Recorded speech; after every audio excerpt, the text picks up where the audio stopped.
Super follows are finally making some money. DAZN is on its way to $100 million in annual revenue in games. We're going to talk about games today, so stay tuned. Welcome to a new episode of This Week in Apps, a show where we talk about trends in mobile apps and games. My name is Ariel, and I have 5 highlights for you this week.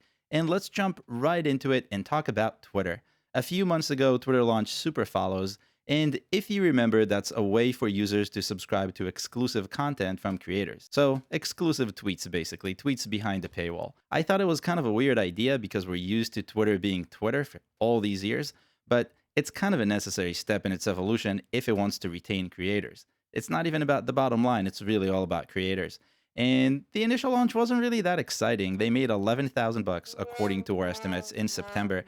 And I thought to myself, good experiment, but it's not going to take off. People are used to Twitter being Twitter. You can't really charge for stuff that people are used to seeing for free. But in late October, they announced that they're going to open it up a little bit. So up until now, only users in the US were able to subscribe to content. And the list of creators was really tiny and curated by Twitter. At the end of October, they made it possible for more creators to sign up and for everyone across the world to subscribe to this content. They also made it possible to subscribe on Google Play, but they didn't really tell anyone, or maybe I missed the announcement because I didn't see that. In any case, I'm glad I looked because revenue grew from $11,000 in September to $12,000 in October to $125,000 in November, the first full month where everyone could subscribe and more people could create content and monetize it. That's kind of big. Overall, most of the new revenue came from the US and most of it came from the iOS side of things. So even though Android is now possible, it's still small, about $11,000 out of the 125. But I think this is a great positive both for Twitter and for creators. I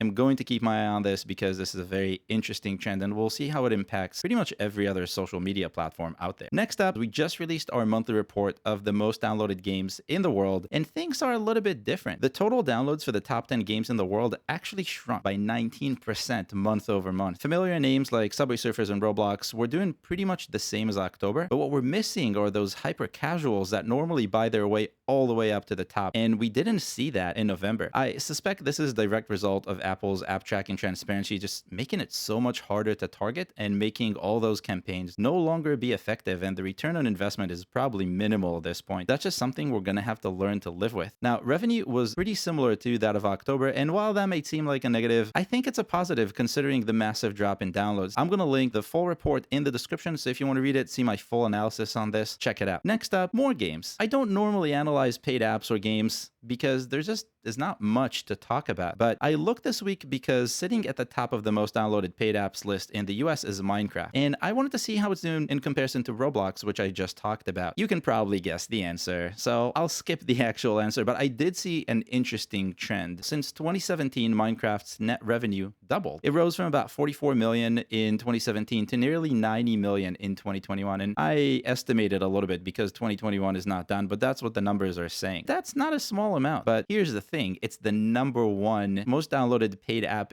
in the US, and it's been like that for a long time. All it's making is 90 million bucks a year. That's kind of wild, right? Just for comparison, Roblox, which isn't the #1 app in the US, earned $70 million of net revenue in August in a single month. So all of Minecraft's revenue in a single month. If you're planning on asking me if there's any money in paid games, the answer is sure, there's money in there. Not a lot, and it's going to be very tough. So if you are working on a paid game, think of a way to not do that. One more thing about games, and then we'll move away from games, I promise. As we end 2021, I was curious to see if game developers have been as busy this year as they were in 2020. And it's a little preview from a report I'm working on that I'm going to share in a few weeks on trends in 2021. Using Explorer, I looked at the number of games that were released every month over the last 2 years. Did more games get released in 2021? If you're looking at the chart, you know that the answer is kind of complicated. Technically, the answer is yes. Game developers shipped 3% more iOS and Android games in 2021 when you compare it to 2020. But that 3% is really misleading. See, when broken down by store, the numbers tell a completely different story. New games released on Google Play grew by 9%, while releases on the App Store decreased by 13%. Nearly 243,000 new games released in 2021 across the App Store and Google Play, 187,000 of those went into Google Play, and the remaining 55,000 went into the App Store. In 2020, the numbers were 172,000 and 64,000 respectively. So a lot of numbers, but one store continues to grow, which is normal, and one store shrunk at a crazy rate. Why is that happening? I looked at the monthly data, and that's what you saw on the screen. If you remember what happened in April, you know what the answer to this is. So up until April, the number of new games in the App Store actually continued to rise, just like we had expected it to, double digits in all of those cases, as much as 16%. But then April came around, and those numbers really took a dive. And why is that? Because of app tracking transparency. So second time I'm mentioning it in this week's episode, but as we keep seeing the impact of app tracking transparency, it's not just about advertisers, it's also about game developers who can no longer monetize because advertisers can no longer get those impressions,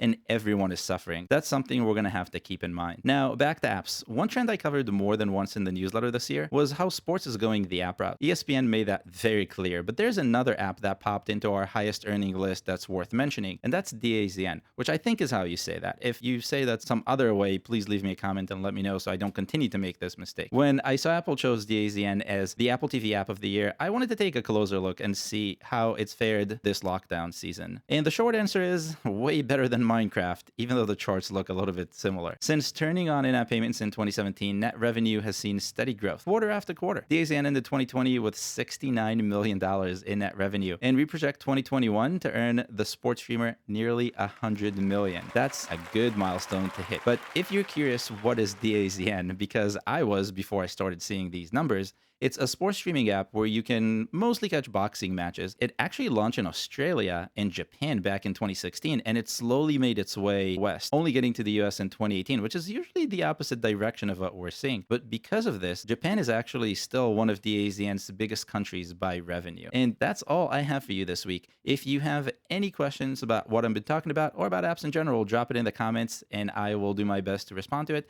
And if you're curious where all this data is coming from, head on to appfigures.com/intelligence to check it out for yourself and get this data for yourself. Enjoy your weekend, and I'll see you next week.